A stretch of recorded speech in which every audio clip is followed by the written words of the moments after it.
قرآن مجید میں اللہ تعالیٰ نے نبی پاک صلی اللہ تعالیٰ علیہ وسلم کی بڑی شانیں بیان فرمائی ہیں۔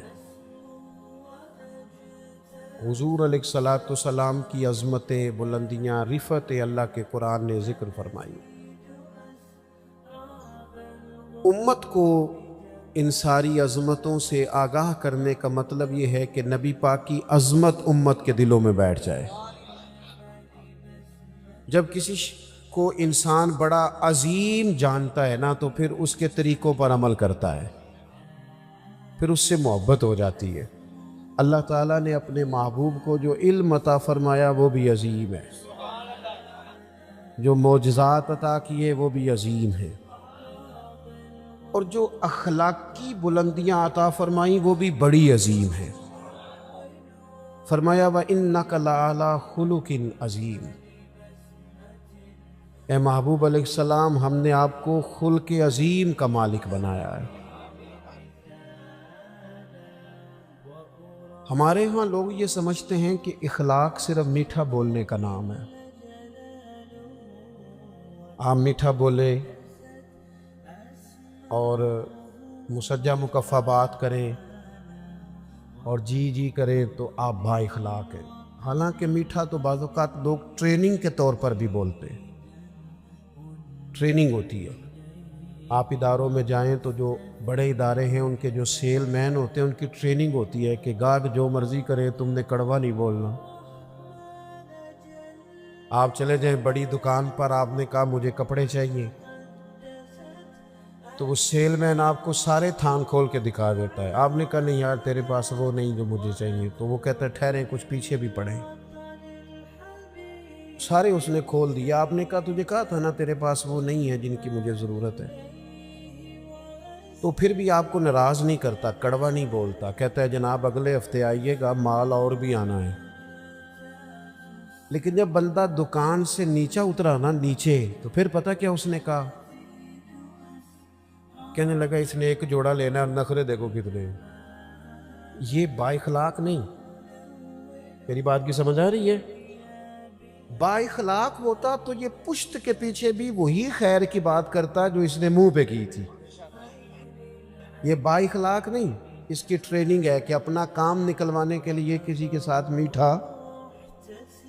اصل آپ کسی بندے کے بارے میں اصل وہ ہوتی ہے جو اس کے پشت کے پیچھے آپ بات کرتے، منہ پر تو ساری تعریف کریں گے۔ تو بہت سارے لوگ میٹھا ٹریننگ کے، جہاز کا عملہ جو ہوتا ہے نا، جن کی ایئر لائنز بڑی عمدہ ہیں اور جن لوگوں نے کام کیا ہے، تو ان کے عملے کی تنخواہیں بھی بہت ہیوی ہوتی ہیں۔ تو جو بندہ 15,000 کی ٹکٹ لے کے بھی کسی ڈومیسٹک فلائٹ میں بیٹھا ہے نا، تو وہ تلخ بات بھی کرے تو عملہ تلخ بات نہیں کرتا۔ یہ اخلاق نہیں، یہ ٹریننگ ہے کہ تم نے گاہک کو ناراض کیوں؟ اس لیے کہ ہم نے مال بیچنا ہے، سودا بیچنا ہے۔ تو یہ ٹریننگ ہے۔ ڈھیر سارے لوگ ٹریننگ کے طور پر میٹھا بولتے، اور کچھ لوگ مطلب نکالنے کے لیے بھی میٹھا بولتے ہیں کہ چلو کام پڑ گیا ہے تو ذرا میٹھا بولو۔ فقط میٹھا بولنا اخلاق نہیں، میٹھا بولنا بھی ایک جز ہے اخلاق کا، پر صرف میٹھا بولنا اخلاق نہیں، سچ بولنا اخلاق ہے۔ واقعے کے مطابق بات کرنا اخلاق ہے۔ گفتگو کرنا تو ترازو عدل کے ساتھ اپنے علاوہ بھی کسی کی خوبی مان لینا، یہ بھی اخلاق ہے۔ جو اچھا ہو اسے اچھا کہنا، چاہے وہ ہمارا حمایتی ہو یا مخالف ہو۔ اگر وہ خیر والا ہے تو پھر جرت ہو یہ کہنے کی کہ بندہ ٹھیک ہے۔ یہ اخلاق ہے۔ آپ کا صبر اخلاق ہے، شکر اخلاق ہے، جو اللہ نے دیا ہے اس پر گزارا کرنا، قناعت پسند ہونا، یہ اخلاق ہے۔ حرص سے، ہوس سے، لالچ سے، طمع سے اپنے آپ کو بچا کے رکھنا، یہ اخلاق ہے۔ عادات کا سورنا اخلاق ہے، نرا 2 4 5 باتوں کا نام اخلاق نہیں۔ میں نے کئی دفعہ کہا ہے، پھر کہتا ہوں، اللہ کا فضل ہے، میں نے بھی پگڑی باندھی ہے، خدا نے توفیق دی ہے شروع میں ہی، بالکل اس کو ایک دفعہ بھی داڑھی کو کٹوانے کی ضرورت ہی نہیں پڑی، شروع سے ہی اللہ نے توفیق دے دی، شروع سے ہی رکھی ہے۔ لیکن سنت شریعت کو صرف آپ پگڑی داڑھی میں باندھ نہیں کر سکتے کہ میں نے داڑھی رکھ لیا، پگڑی باندھ لیا تو کل دین پہ عمل ہو گیا۔ یہ سنت کی بڑے درجے ہیں، یہ اعلیٰ درجے، اس کی بڑی زیادہ اہمیت ہے، ہم بھی روز اس کی تبلیغ کرتے ہیں۔ لیکن نبی پاک علیہ السلام کی جو سنت اور حضور کی جو ادا سب سے پہلے لوگوں کے سامنے آئی تھی، وہ تو صادق اور امین ہونا ہے۔ وہ تو صادق اور امین ہونا ہے، جس سنت کا لوگوں کو سب سے پہلے پتہ چلا تھا کہ سچ بولتے ہیں، دیانتداری کا مظاہرہ کرتے ہیں۔ میرے عزیز، آپ کا لب و لہجہ، آپ کا انداز، آپ کا لین دین ہمارے اس خطے میں نا، بر صغیر پاک و ہند کا مزاج خانقاہی ہے، طبعاً مزاج ہی خانقاہی۔ بہت سارے علاقوں کا مزاج خانقاہی ہے، بہت سارے علاقوں کا۔ بغداد شریف کا مزاج خانقاہی ہے، صرف وہاں حضور غوث اعظم کی خانقاہ مقدسہ ہی نہیں، حضرت معروف کرخی بھی ہیں وہاں، حضرت جنید بغدادی بھی ہیں وہاں، حضرت بہلول دانا بھی ہیں۔ مزاج طبیعت خانقاہی ہے، ہمارے بر صغیر پاک و ہند کا مزاج خانقاہی ہے، اس لیے یہاں پیر جس قسم کا بھی ہو چل جاتا ہے، جس قسم کا، چونکہ مزاج خانقاہی ہے نا، جس قسم کا بھی ہو وہ، کیونکہ پیر طریقت لکھا ہونا شرط ہے، چل جاتا ہے۔ مولوی صاحب نے نماز پڑھانی ہو تو چلو 10 صورتیں تو آنی چاہیے نا اسے، کچھ نہیں تو 10 صورتیں تو آئیں نا، لیکن پیر سے یہ بھی نہیں پوچھتے کہ تینوں کو 10 آندیاں نے کہ نہیں۔ ایک جگہ میں گیا تو میں نے ان سے کہا کہ یہ پیر صاحب، اب گفتگو ختم ہو گئی تو پیر صاحب دعا کر دیں گے، کہنے لگے ہمارے پیر صاحب دعا نہیں کرتے، تقریر بھی نہیں کرتے۔ میں کہہ لوں آؤندی نہیں ہے کسی مدرسے پاؤ، آؤندی سے ضرور کرنی سی، مطلب کوئی کرائیٹیریا تو ہونا یار، اتنا زیادہ تو نہ اپنے آپ کو نیچے لے جائیں کہ کوئی حال ہی نہ ہو، جو آپ جس کو مرضی آپ کوئی دنیا میں کرائیٹیریا مقرر کریں کسی چیز کا بھی، بس بڑے نے جی اب نہ نکالیے گا پیسے، اب میری بات سنیں، اللہ جزائے خیر دے۔ دوست، اخلاقی رویوں میں مضبوطی لانے کے لیے ہمارے صوفیاء نے، یہ مزاج صوفیانہ ہے یہاں، اب یہ تبلیغ تو یہاں صوفیاء نے کی، دین انہوں نے پھیلایا، لیکن جو تعارف ہے نا مذہب اسلام کا، ہندوستان میں تعارف وہ تاجروں نے کرایا ہے۔ یہاں سب سے پہلے جو لوگوں کو تعارف ہوا نا مذہب اسلام کا، قرآن کا، نبی پاک علیہ السلام کا، وہ تاجروں کے ذریعے ہوا ہے۔ جب بحری سفر شروع ہوئے تو ہندوستان کے تاجروں کے، عرب کے تاجروں کے ساتھ لین دین کے معاملات شروع ہوئے، یہاں کی چیزیں وہاں بکنے لگی، وہاں کی یہاں بکنے لگی، لین دین ہونے لگا۔ تو یہاں کے لوگوں نے یہ دیکھا کہ عرب شریف کے جو تاجر ہیں وہ جو کہتے ہیں وہی کرتے ہیں، لین دین کے معاملات میں بڑے کلیئر ہیں، صاف ہیں۔ ان کا وہ مزاج کی نفاست دیکھ کر یہاں کے لوگوں نے پوچھا تم کس دین کے ماننے والے ہو؟ تو جب یہ پوچھنا پڑا کہ یہ جو تمہارا لہجہ ہے، یہ جو تمہارا معاملات ہیں، لینے دینے کا صفائی ہے، کس مذہب سے تمہارا تعلق ہے، اتنا اعلیٰ اخلاقی رویہ، تو عرب تاجروں نے کہا ہم رسول رحمت کے دین کے ماننے والے ہیں۔ آپ جب تک اپنے اخلاقی رویوں میں تبدیلی نہیں لاتے، مزاج میں تبدیلی نہیں لاتے، ہمارے حضرت صاحب بڑے جلالی ہیں جی، کس بنیاد پر جلالی ہیں؟ تاجروں پر جلال کرتے، کروڑ پتی بندے پر جلال کرتے، کس پر جلال کرتے؟ ماڑا مرید آ گیا نا بیچارہ، جس نے دینا کچھ نہیں، اور ویسے بھی نفسیاتی ہے، تھوڑا دکھی زیادہ ہے، کاروبار نہیں چلتا، روز یہ آ جاتا ہے وظیفہ دسو، تویز دو، اس پر جلال آتا ہے، وہ اچھا نہیں لگتا، وہ برا لگتا ہے، اس کو ڈانٹ دیتے ہیں۔ وہ جلالی پیر تو تھے وہ کہ جن کو لوگوں کی غلطیوں پر، ان کے بار بار گناہ کے اصرار پر جلال آتا، وہ کون تھے؟ وہ حاجی ابو داؤد محمد صادق جیسے لوگ جو جلال کرتے تھے کس بات پر کہ تو نے داڑھی کیوں نہیں رکھی، تو سنت پر عمل کیوں نہیں کرتا، یہ تھا جلال، اس کی سمجھ آتی ہے۔ لیکن آپ کس جلال کی بات کر رہے ہیں؟ اخلاقی رویوں کی مضبوطی، آپ کا اٹھنا بیٹھنا، لینا دینا، معاملات زندگی، اس میں نفاست ہو۔ ہمارے ہاں اخلاقی رویوں کی سب سے زیادہ ضرورت گھروں کے اندر ہوتی ہے، اور ہمارا حال یہ ہوتا ہے کہ باہر ہمارا رویہ بالکل ٹھیک ہوتا ہے اور گھر میں ہماری طبیعت بڑی سخت ہوتی ہے۔ حالانکہ سب سے زیادہ ضرورت گھر والوں کو ہے۔ اب وہ جاج صاحب جو ہیں جو گھر جاتے ہیں تو ان کا دل کرتا ہے گھر والے بھی کوئی فیصلہ ہی کرا لے مجھ سے، کوئی مقدمہ سناؤ تمہارا فیصلہ کرو۔ اور ٹیچر صاحب کہتے ہیں میں گھر جاؤں تو میرا دل ہے سارے کتابیں نکالیں، کوئی سبق پڑھ لیا جائے۔ علامہ صاحب، مفتی صاحب، پیر صاحب، ان کو عادت ہوتی ہے ادب کرانے کی، جوتے کوئی دوسرا ہی اٹھاتا ہے اکثر، تو ان کا بھی دل کرتا ہے کہ جب میں گھر جاؤں نا بس سارے اٹھ کے کھڑے ہو جائیں۔ او بھائی، یہ ساری آپ کی جتنی بھی اللہ نے اعزازات دیے ہیں یہ گھر کے باہر ہیں، گھر کے اندر تو آپ بیٹے ہیں کسی کے، بھائی ہیں کسی کے، شوہر ہیں کسی کے، بیوی منتظر ہے، اس نے سارے دن کی باتیں آپ سے کرنی ہیں، وہ سب سے زیادہ خیر کا آپ کو جانتی ہے، لیکن آپ کہتے ہیں میں تھکا ہوا آیا ہوں، تو نے بات شروع کر دی ہے۔ تو باہر تو آپ گپے مارتے ہوئے آ رہے ہیں، یاروں سے دوستوں سے روٹیاں کھائیں، دعوتیں کھائیں، ادھر گئے، اور گھر آپ کو کہا 10 منٹ بعد سن لے، تو اول تو جناب کا موڈ ہی ٹھیک نہیں، اور اگر ٹھیک ہے تو آتے ہی موبائل کھول لیا ہے۔ کس کو بات سنائیں؟ اخلاقی رویے کی سب سے زیادہ ضرورت آپ کے گھر میں ہے۔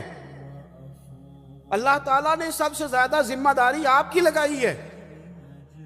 سنو میرے محبوب کا اخلاق کیا ہے۔ سیدہ طیبہ طاہرہ ام المومنین حضرت عائشہ صدیقہ، صدقے ان راہوں کے جہاں سے ہماری ماں چلا کرتی تھی، اس خاتون کے کیا کہنے کہ جن کے گھر آ کے رسول کریم سکون اور آرام محسوس فرماتے تھے۔ حضرت عائشہ صدیقہ رضی اللہ تعالیٰ، حضرت عائشہ صدیقہ کہتی ہیں ایک دن حضور مجھ سے فرمانے لگے، ضروری نہیں کہ کوئی بندہ باقاعدہ شکایت کرے، آپ لبو لہجے سے تو بھی سمجھے نا، آپ انداز سے بھی سمجھے نا کہ بات کہاں پہنچ گئی ہے۔ حضور ایک دن فرمانے لگے، یہ ذرا بات کو سمجھنا، ایسا نہیں کہ کوئی شکایت ہوئی، کوئی بات ہوئی، کچھ کہنا پڑا، کسی کو بتانا پڑا، حضور خود فرمانے لگے۔ کریم محبوب علیہ السلام فرمانے لگے، عائشہ ایک بات کروں تم سے؟ یا رسول اللہ کیجئے۔ فرمایا جب آپ مجھ سے ناراض ہوتی ہیں تب بھی مجھے پتہ چل جاتا ہے، اور جب آپ راضی ہوتی ہیں پھر بھی پتہ چل جاتا ہے، مجھے پتہ چل جاتا ہے۔ حضرت عائشہ صدیقہ کہتی ہیں میں تو چاقو چوبند ہو گئی، آنکھیں کھل گئیں، حضور یہ کیا بات ہوئی، کیسے؟ حضور فرمانے لگے بتاؤں پھر؟ عرض کی یا رسول اللہ میں اور آپ سے ناراض، بتاؤں پھر؟ یا رسول اللہ بتائیے۔ تو ذرا یہ بات سمجھنا، اگر آپ یہ ایک بات سمجھ گئے تو ہمارے یہاں جمع ہونے کا مسئلہ حل ہو، مقصد حل ہو گیا۔ حضور یار ضروری ہے کہ کوئی احتجاج ہی کرے تو بات سنی جائے، اپنے ارد گرد والوں کے جذبات کا بھی تو خیال رکھو نا، وہ کیا سوچتے ہیں کس دکھ میں، ضروری ہے کہ بہت رو کے ہی بتایا جائے تو ہم مسئلہ حل کریں۔ کریم محبوب فرمانے لگے عائشہ سنو، کبھی کبھی قسم اٹھاتی ہو؟ یا رسول اللہ اٹھاتی ہوں۔ فرمایا جب خوش ہوتی ہو نا، مجھ سے راضی ہوتی ہو، تو پھر کہتی ہو مجھے محمد عربی صلی اللہ علیہ وسلم کے رب کی قسم، اور جب تمہارے دل میں کوئی بات ہوتی ہے تو پھر کہتی ہو مجھے حضرت ابراہیم خلیل کے رب کی قسم۔ سیدہ طیبہ طاہرہ حضرت عائشہ کہتی ہیں میری کیفیت یہ بنی کہ میں لبوں سے ہنس رہی تھی اور آنکھوں سے رو رہی تھی۔ کریم یہاں تک خیال کرتے ہو، لفظوں کا بھی جملوں کا بھی، یہاں تک حضور اس قدر گہرائی میں، حضور اتنا ایک واری میری آنکھیاں چوں اونا نے اتھرو پونجے سن، ہن تے چسکا پہ گیا رونے دا، تے ہر ویلے یا ہو ساری دا۔ کہتی ہیں حضور سید عالم علیہ السلام کا وہ انداز کہ حضور قائل کر لیتے، محبت سے اپنی طرف مائل کر لیتے، لبوں سے ہنستی آنکھوں سے روتی، حضور اتنا خیال رکھتے ہو، جملوں اور لفظوں تک کا احساس کرتے ہیں۔ عرض کرنے لگی حضور آپ بالکل ٹھیک فرما رہے ہیں، لیکن یا رسول اللہ میری نا زبان سے آپ کا نام ہی جاتا ہے، میرے دل میں ہر وقت آپ ہی موجود ہوتے ہیں۔ یہ ہے اخلاقی رویہ کہ آپ کو احساس ہو۔ اور یار دیکھو، جس بندے سے ہمارا 6 مہینے بھی تعلق رہے نا، کوئی نہ کوئی تلخی آ ہی جاتی ہے۔ یہاں میں نے دیکھا ہے مقدس ترین سفر حرمین کا، مقدس، لوگ بڑے شوق سے مل کے جاتے ہیں، وہاں جا کے شکوے کرتے ہیں ایک دوسرے کے۔ پہلی بات تو یہ ہے کہ مطمئن ہونے کو تو ہم ویسے ہی تیار نہیں،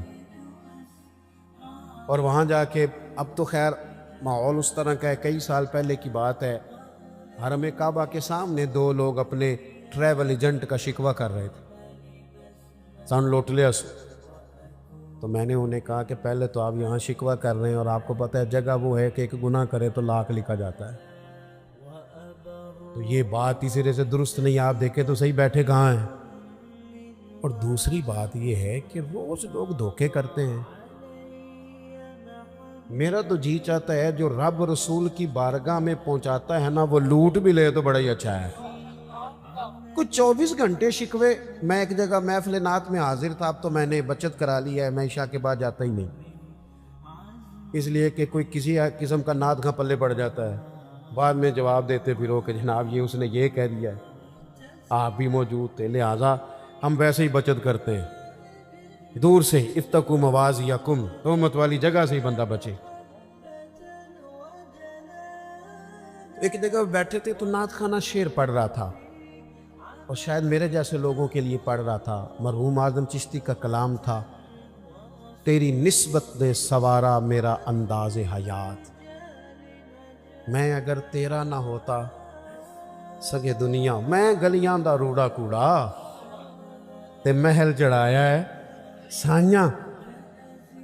تو ذرا بات بن گئی، کچھ سخت لوگوں کی آنکھوں میں بھی آنسو آ گئے، تو میں نے ساتھ والے سے کہا کہ لیکن میں بھی کرتا رہتا ہوں کہ یار آپ لوگ کیوں پہلے ڈیمانڈ کرتے ہیں، کیوں پیسے طے کرتے ہیں، یہ غلط بات ہے، کیوں آپ یہ چیزیں، لیکن میں آپ سے عرض کروں بیچنے والے اتنے مجرم نہیں جتنے خریدنے والے مجرم ہیں۔ یہ تو ماحول ان لوگوں نے بنایا جو پہلے ریٹ لگاتے ہیں، پہلے ان کو پیسے دیتے ہیں پھر شکوے کرتے ہیں۔ کیوں آپ ریٹ بناتے ہیں، کیوں کہانیاں بناتے ہیں، پہلے سارا کچھ کرتے ہو پھر کہتے ہو بگڑ گئے۔ تو ذرا دل کو بات لگی، تو میں نے ساتھ بیٹھے ہوئے شخص سے کہا یار آج بڑا سونا پڑا ہے، اس نے مزہ آ گیا ہے۔ وہ فوراً کہنے لگا، کہندے انہیں 40,000 لے آ دے، یہ ہنسنے کی بات نہیں رونے کی ہے۔ میں نے اسے کہا یار کو ہر وقت شکوہ ضروری ہے، کیوں دیا تم نے، کسی اور مفت والے کو بلا لیتے، محلے کے بچوں کو نعت نہیں آتی ان سے سن لیتے، پہلے دیتے ہو پھر شکوے کرتے ہو۔ اور میں نے کہا سن پھر، آج اس نے نا میرے کریم رسول کا ذکر کیا ہے، اور اتنا سونا کیا ہے کہ دل کے جذبات آنسو بن کے ٹپک آئے ہیں۔ آج اس نے جتنا لطف دیا نا 40 تھوڑا ہے، یہ تھوڑا ہے، زیادہ ملنا چاہیے اسے۔ بات دیکھو کہاں، وہ ضروری ہے کہ ہر وقت انسان کہیں اپنے اخلاقی رویوں کو انسان مضبوط کرے، اس کے لہجوں سے، اس کے انداز سے، اس کے بات کرنے سے۔ مجھے بتائیں نا، حضرت عمر تو کہتے ہیں کہ ہمارا دوست وہ ہے جو ہماری غلطیاں بتائے، جی جو ہماری غلطیاں بتائے وہ ہمارا، تے سانوں تے کدے چنگا لگدا ہی نہیں۔ سوال ہی نہیں، ہم نے تو باقاعدہ بندے رکھے ہوئے تعریفیں کرانے کے لیے۔